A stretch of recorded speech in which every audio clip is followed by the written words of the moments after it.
2:47 p.m., March 23, 1942, North Atlantic, 600 feet beneath the surface.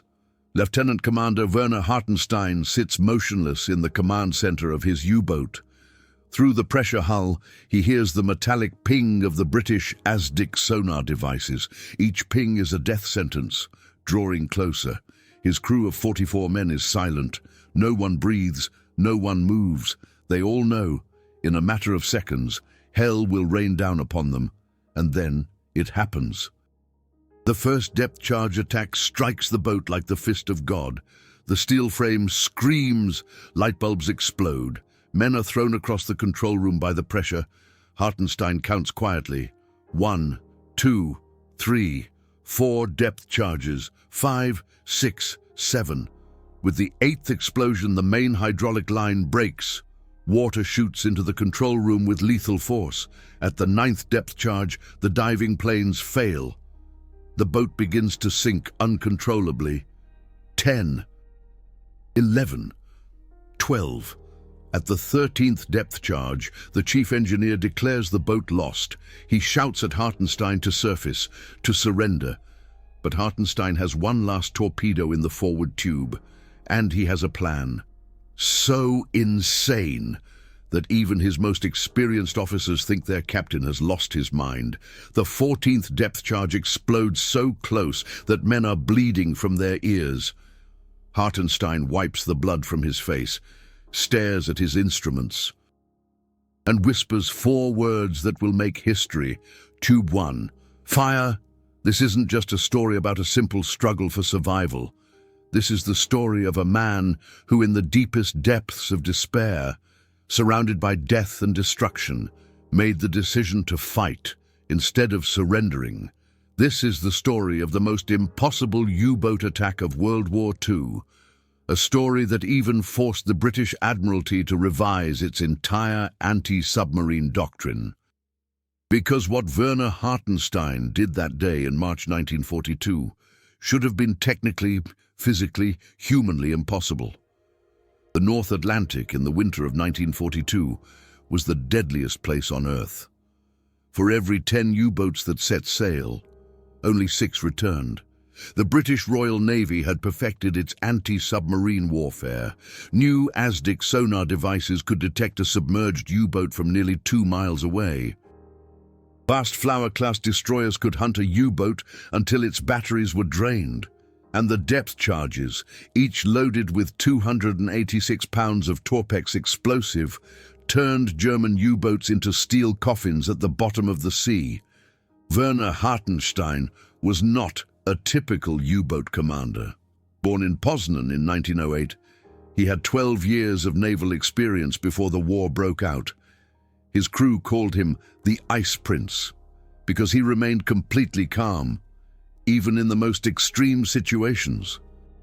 But on this 23rd of March, even his ice-cold blood was about to be tested. U-156 had been on patrol for 47 days. In those 7 weeks, the crew had sunk 5 Allied freighters. But the hunt had taken its toll.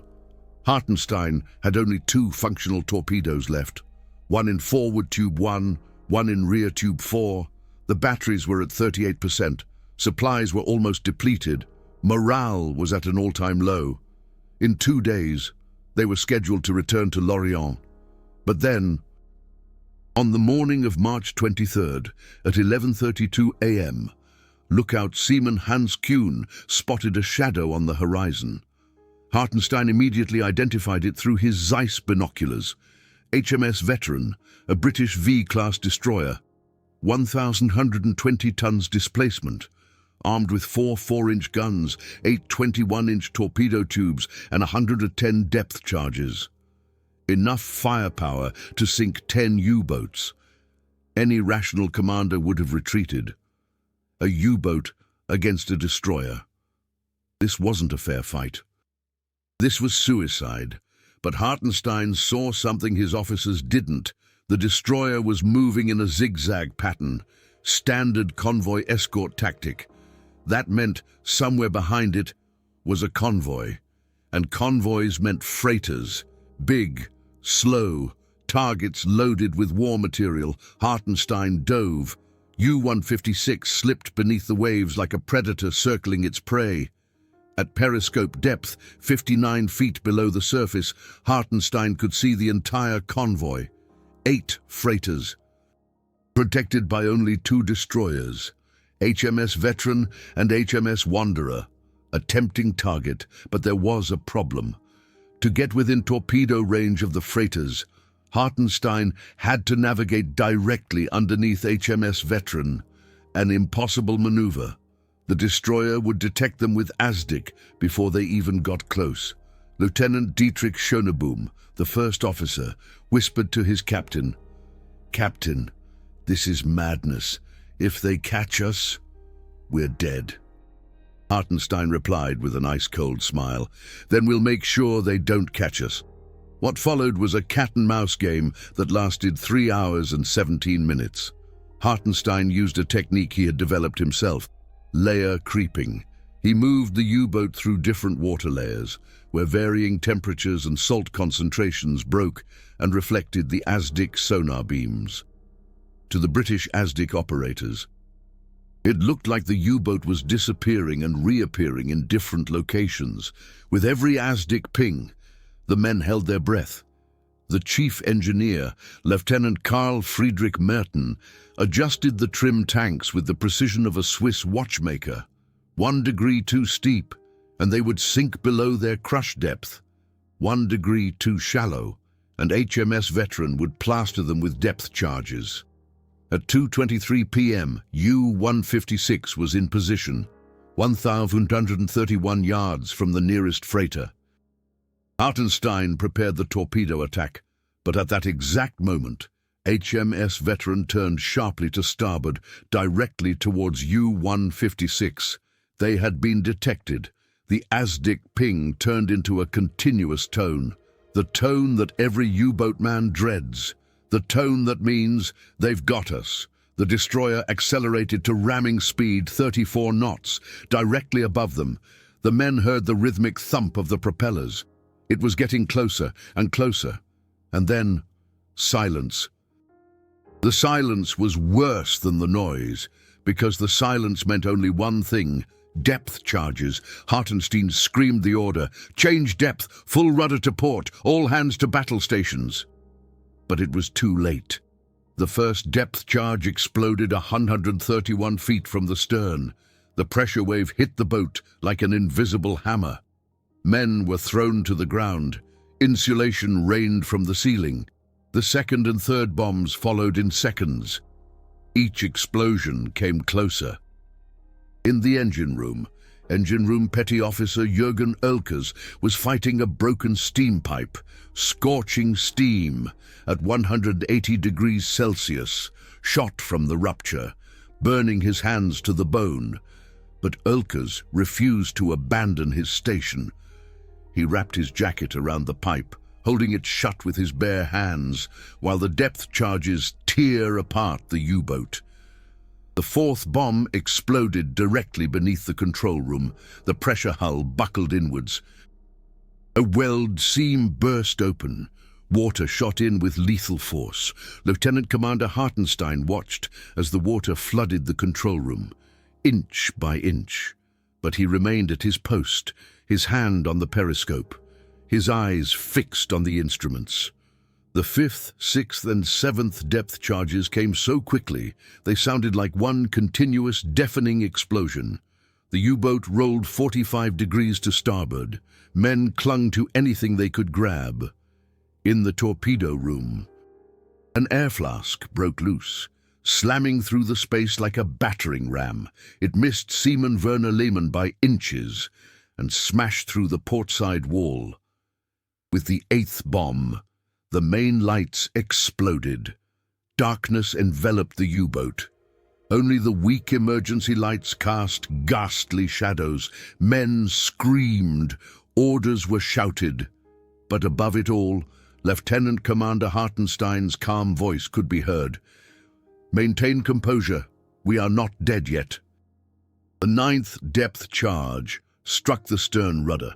The steering failed completely. The U-boat began to sink downwards. uncontrollably. 190 meters, 200 meters, 210 meters. The diving limit of a Type 1C U-boat was 230 meters. After that, the pressure would crush the hull like a sardine can. Chief Engineer Merton desperately pumped compressed air into the forward trim tanks, but the air was almost gone. He yelled at Hartenstein, "Captain, we must surface." "Immediately, or we'll sink to the bottom." Hartenstein ignored him. His eyes were glued to the periscope.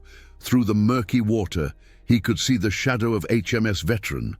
The destroyer was circling above them, waiting for the U-boat to either surface or sink. The 10th and 11th depth charges exploded simultaneously. The shockwave was so powerful, men bled from their ears and noses. In the electrical room, a fire broke out. Engine room Petty Officer Heinrich Wolf fought the flames with his bare hands. His hands melted, his uniform caught fire. But Wolf extinguished the fire before it reached the batteries, because if the batteries exploded, the entire U-boat would be filled with lethal chlorine gas in seconds, 220 meters deep. The U-boat creaked and groaned. Every man on board could hear the pressure hull bending under the immense pressure. Bolts popped from their mountings. Shooting through the space like projectiles, a wall began to buckle inwards. The 12th depth charge was the worst. It exploded only 15 meters from the control room. The entire port side of the U-boat buckled. Water shot from a dozen new leaks. The forward torpedo tube partially broke off. In the engine room, the main drive shaft failed. The U-boat had no maneuverability. Merton shouted again. "Captain, we're out of time. Either we surface now, or we all die down here." And just at that moment, the 13th depth charge hit. The explosion tore a 2-meter-long hole in the outer pressure casing. Not the inner one, not yet. But the outer casing was compromised. One more bomb, and the inner casing would breach, and then they'd all be dead, 225 meters deep, 5 meters from the implosion limit. Chaos reigned on the U-boat. Men prayed. Men wept. Men quietly said goodbye to their families, whom they would never see again. Hartenstein stood motionless. He stared at his instruments. His hands did not tremble. His voice did not break. He calculated angle, speed, depth, distance. And then he said something that shocked every man on the U-boat. "Prepare Tube 1, we are going to attack." The men stared at their captain as if he'd gone insane. Lieutenant Schoneboom screamed, "Captain, we cannot attack. We have no steering, no propulsion. We are sinking. We must give up." Hartenstein turned to his first officer, and in that moment, all the men saw something in Hartenstein's eyes. Not panic, not madness, but absolute ice-cold determination. The Ice Prince had made a decision, and that decision was final. "If we give up," Hartenstein said quietly, "then we die. Either by depth charges if we surface, or by implosion if we continue to sink. Either way, we are dead.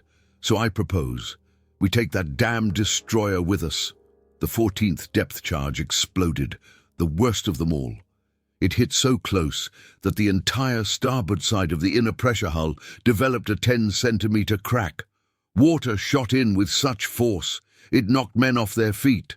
The crack grew larger, wider. In minutes, the entire U-boat would be flooded, 228 meters deep. 2 meters from the implosion limit, Hartenstein wiped the blood from his face. He activated the manual torpedo targeting system with no working drive shaft, no steering. At 228 meters deep, with a sinking, exploding U-boat, he was preparing the most impossible torpedo attack in the history of naval warfare. Merton screamed, "Captain, this is technically impossible. We cannot aim, we cannot steer." Hartenstein replied, We will let the U-boat aim for us. Ooh. What Hartenstein did next is still the subject of naval studies to this day. He used the uncontrolled sinking motion of the U-boat. He calculated that as it sank, the U-boat would roll approximately 12 degrees to port. He calculated the speed of the descent, the position of the destroyer above them, and the exact moment when all three vectors would intersect. He would fire a torpedo upwards from 228 meters deep with a sinking, steerageless U-boat at a moving target 180 meters above them. The probability of a hit was mathematically nearly zero. But Hartenstein had one advantage. HMS Veteran thought the U-boat was already dead, or close to it. The destroyer had dropped its depth charges and was now simply waiting. It was moving slowly, predictably, directly above them. Hartenstein closed his eyes. He visualized the attack in his mind. He had done this 1,000 times in simulations. But never under these conditions, never while sinking, never after 14 depth charges, never with a dying U-boat.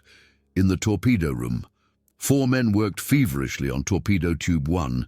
The tube was partially bent, the compressed air chamber was damaged, but Chief Petty Officer Friedrich Kern refused to give up.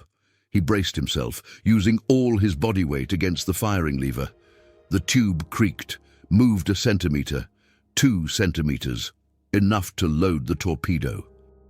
230 meters deep, the implosion limit. The boat began to make noises no U-boat man ever wants to hear. A deep, metallic groan. The pressure hull was on the verge of collapse. Lieutenant Commander Hartenstein opened his eyes. He placed his hand on the torpedo trigger. His fingers closed around the red lever. Through the periscope, he could see the faint shadow of HMS Veteran. The destroyer was turning slowly, very slowly.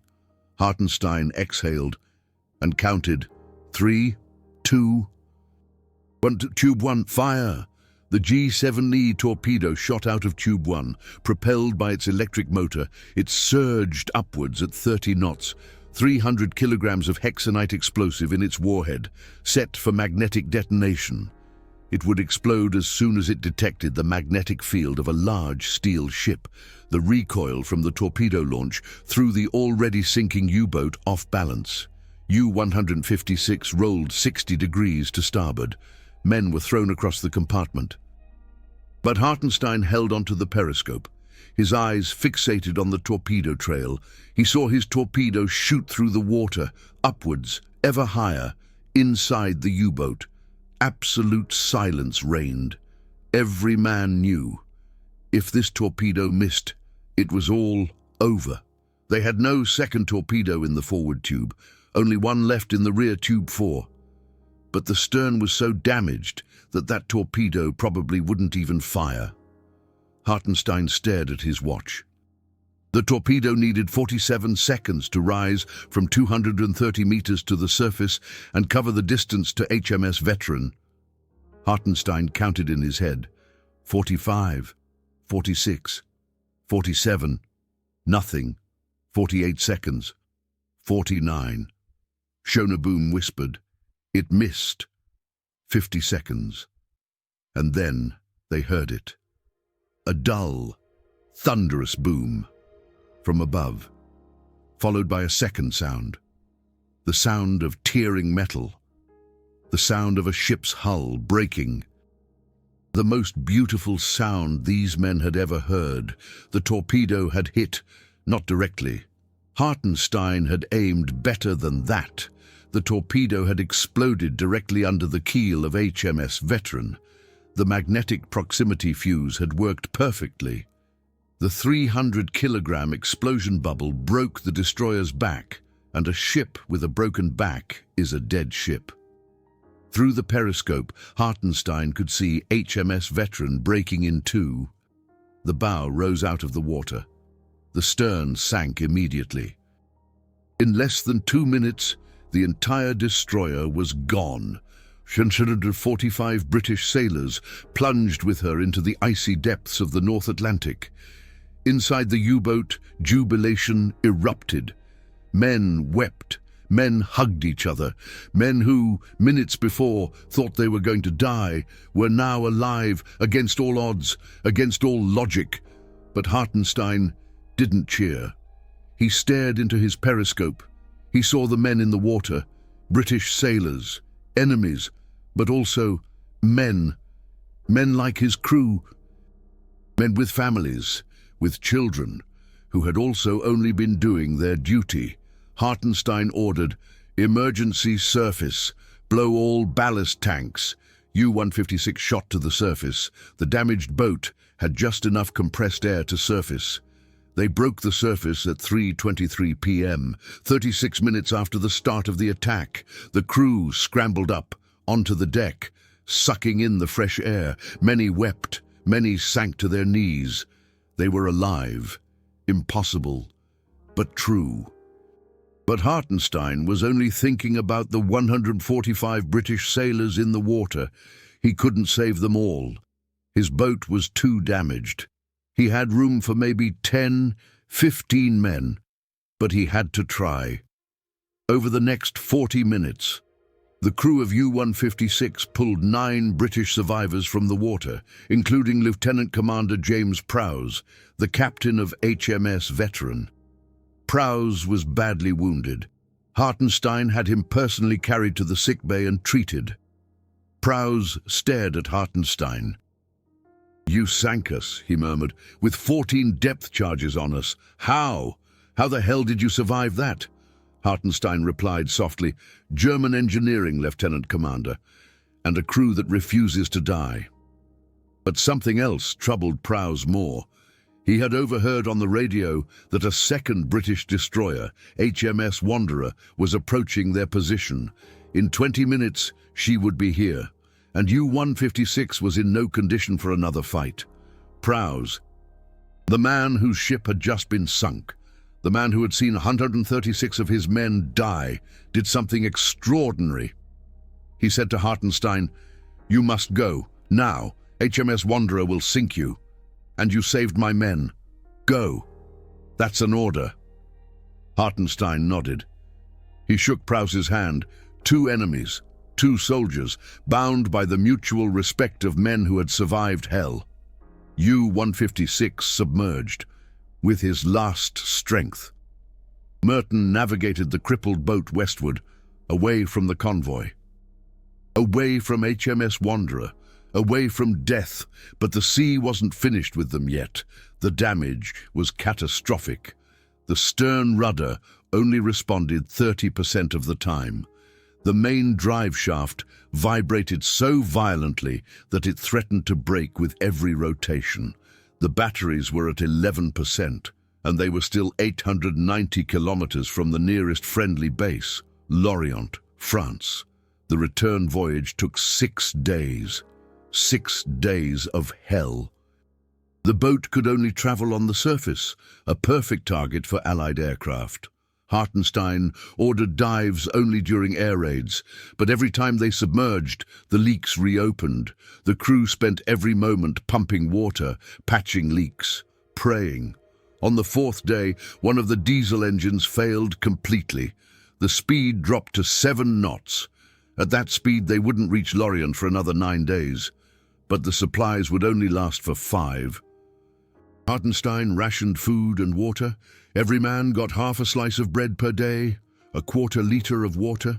The men grew weaker, several collapsed, but no one complained. They had survived hell.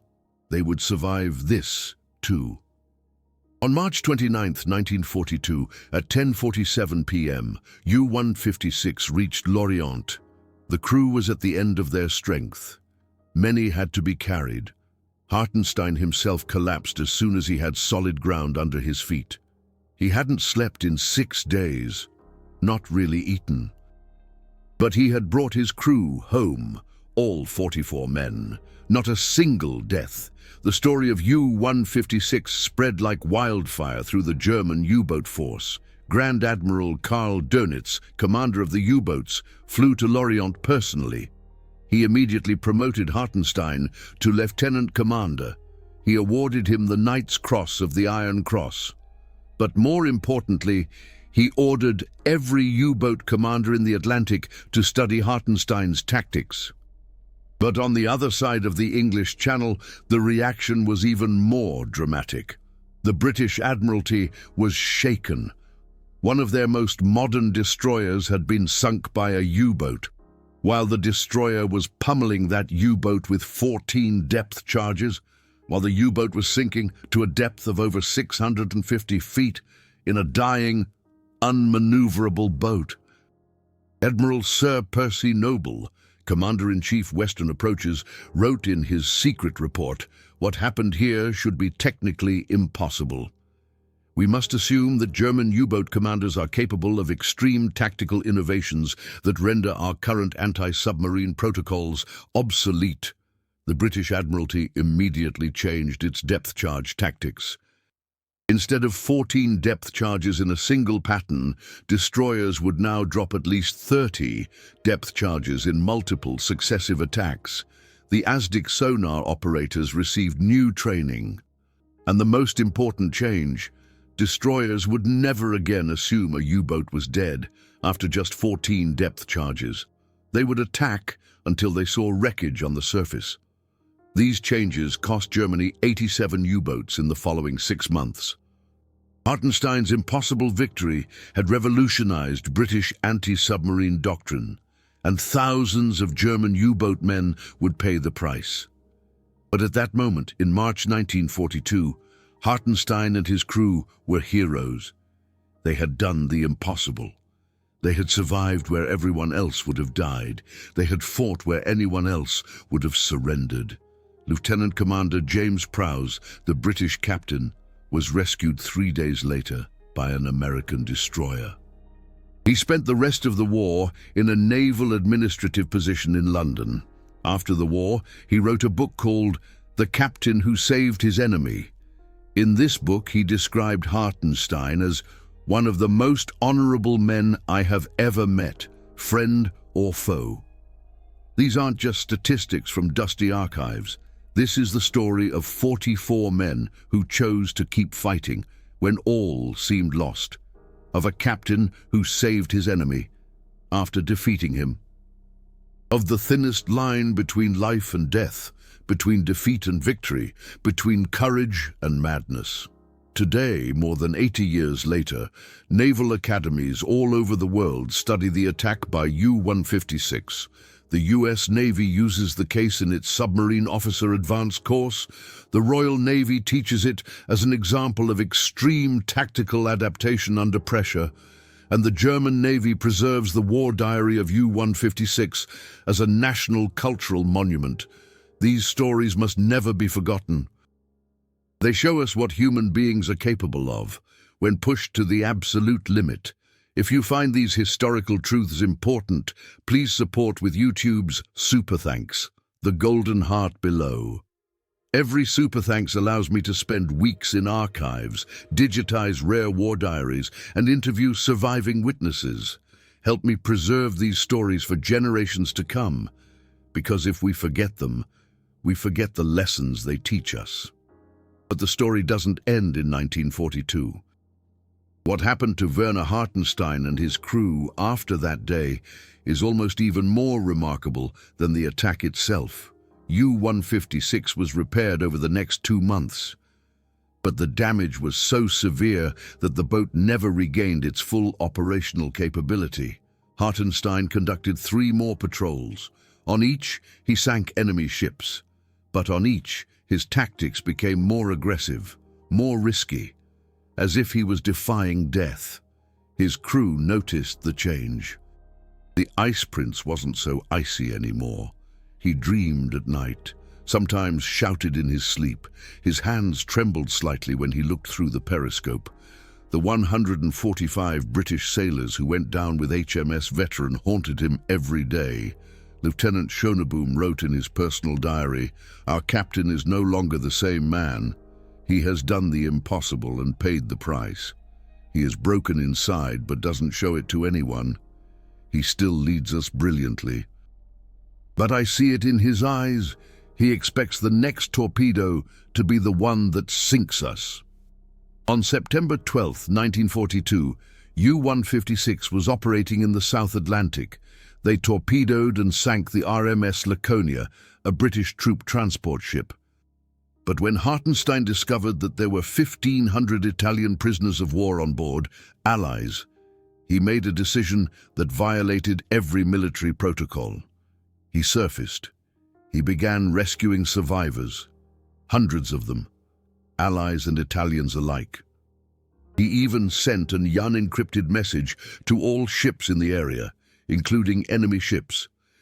"This is German U-boat captain. I have 193 survivors from RMS Laconia on board. I will not attack. Please send rescue ships." For 4 days, U-156 remained on the surface, rescuing survivors. The boat was so overloaded that men were hanging onto the outer walls. Hartenstein shared his last food and water with the shipwrecked. He treated wounded enemy soldiers in his sick bay. And then, on September 16th, an American B-24 bomber flew overhead. The pilot saw the large Red Cross banner that Hartenstein had laid out on the deck. He saw the hundreds of people in the water, but he also saw a German U-boat, an enemy target. The B-24 attacked. It dropped 5 bombs. One struck the forward deck of U-156 directly. 50 people were killed instantly. Most were rescued Allied soldiers. Hartenstein had no choice. He had to dive or his boat would be sunk. He ordered the survivors to go overboard. Many refused to go. They clung to the U-boat, to the man who had saved them. Hartenstein had to personally force them into the water. Some drowned right before his eyes. U-156 dove, heavily damaged, but she survived. The Laconia incident, as it was called, led to the infamous Laconia Order. Dönitz ordered all U-boats to cease all rescue attempts. Too dangerous. Too many U-boats had been sunk during rescue operations. Hartenstein was devastated. He had tried to do the right thing. He had tried to save lives, and he had almost died for it.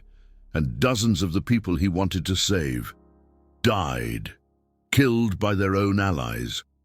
Schöneboom wrote, "The captain doesn't talk much anymore. He just stares out at the sea. I think a part of him went down with the Laconia." On March 8, 1943, almost exactly 1 year after the impossible attack on HMS Veteran, U-156 was attacked in the Barbados area by an American PBM Mariner flying boat. The Laconia incident had alerted Allied anti-U-boat forces.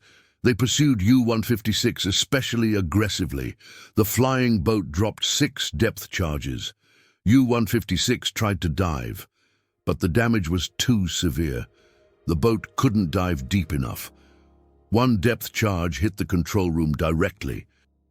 Lieutenant Commander Werner Hartenstein and all 52 men on board died instantly. The boat sank in less than 30 seconds. There were no survivors. The crew of U-156, the men who'd survived 14 depth charges, who'd done the impossible, all died on that day. None of them lived to see the end of the war, but their story survived.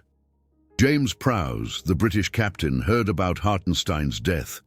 He wrote to the German Admiralty after the war. He requested that Hartenstein be posthumously honored for his humanity. In 1956, a small memorial to U-156 was erected in Kiel. On that memorial are 96 names, 44 German U-boat men, 52 German U-boat men from the last voyage, and next to them, the 9 names of the British sailors whom Hartenstein had rescued from HMS Veteran. Enemies, but also human beings, all united by the respect they had for each other, all united by an impossible story, on an impossible day in March 1942. The tactical legacy lives on. The technique that Hartenstein used, the torpedo attack while sinking uncontrollably, has been recreated in modern computer simulations. The probability of a successful hit under those conditions is 0.0047%, less than 1 in 2,000, and yet he hit.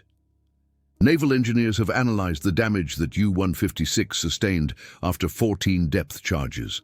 According to their calculations, the boat should have imploded no later than the 11th depth charge. The fact that it survived until the 14th and then traveled 890 kilometers home is actually impossible. But it happened. The psychological analysis is equally remarkable. Military psychologists have studied Hartenstein's decision-making processes. Under extreme stress, with bleeding ears, surrounded by chaos and death, he made a series of perfect tactical decisions. The probability of a person being able to think so clearly under such conditions is vanishingly small, and yet he did it. What impressed you the most?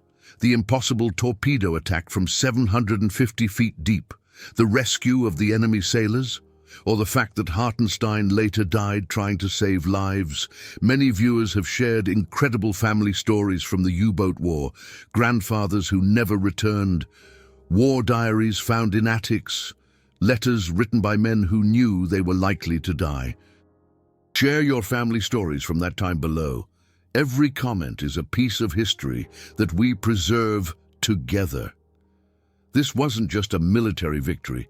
It was a testament to the human capacity to go beyond what's possible when everything is at stake. It was a reminder that even in war, even between enemies, respect and humanity can exist. And it was a tragic reminder that the best people often die too soon. The story of U-156 and Werner Hartenstein teaches us 3 timeless lessons. First, giving up is a choice. Hartenstein could have surrendered. His entire crew could have survived as prisoners of war. But he chose to fight. And that decision not only saved his boat, it changed the history of naval warfare. Second, the enemy is also a human being. Hartenstein rescued the men who had just tried to kill him. He shared his last water and food with them. He risked his own life for them. That's not weakness. That's the highest form of strength. Third, doing the right thing sometimes comes at the highest price. Hartenstein died because he was trying to save lives. Had he not helped the Laconia survivors, he might have survived the war. But he chose what was right over what was safe, and he paid for it with his life. In the archives of the German Navy, the war diary of U-156 is kept in a climate-controlled vault. The last pages, the ones Hartenstein wrote after the attack on HMS Veteran, are full of bloodstains. His blood. He wrote those pages with trembling, bloody hands while his boat was sinking, but he finished them because he knew if they didn't survive, someone had to tell the story. The last page ends with these words: "If anyone reads this, then we are either dead or we have done the impossible and survived. In either case, tell the story of our crew, not as heroes, but as men who did their duty until the end." Werner Hartenstein, Lieutenant Commander. That story has been told. For over 80 years, it's been told. In naval academies, in history books, and now here. The 44 men of U-156 who survived 14 depth charges will never be forgotten. The 52 men who later died with U-156 will never be forgotten. And the 145 British sailors of HMS Veteran will also never be forgotten. Because this isn't a story about Germans or British, about winners or losers. This is a story about human beings who had to make decisions under the most extreme conditions. Who were sometimes right, who were sometimes wrong, but who were all trying to do their duty, to protect their comrades, and, if possible, to do the right thing. That legacy lives on, Every time a U-boat commander has to make an impossible decision, he thinks of men like Hartenstein. Every time a soldier has a choice between what is safe and what is right, he remembers the Laconia incident. Every time a person refuses to give up, when all seems lost. The words of Hartenstein echo, "We are not dead yet," 750 feet below the surface, 14 depth charges, a dying boat, an impossible shot, and a hit. That made history. That was the day that Werner Hartenstein and the crew of U-156 proved that the impossible is only impossible until someone does it.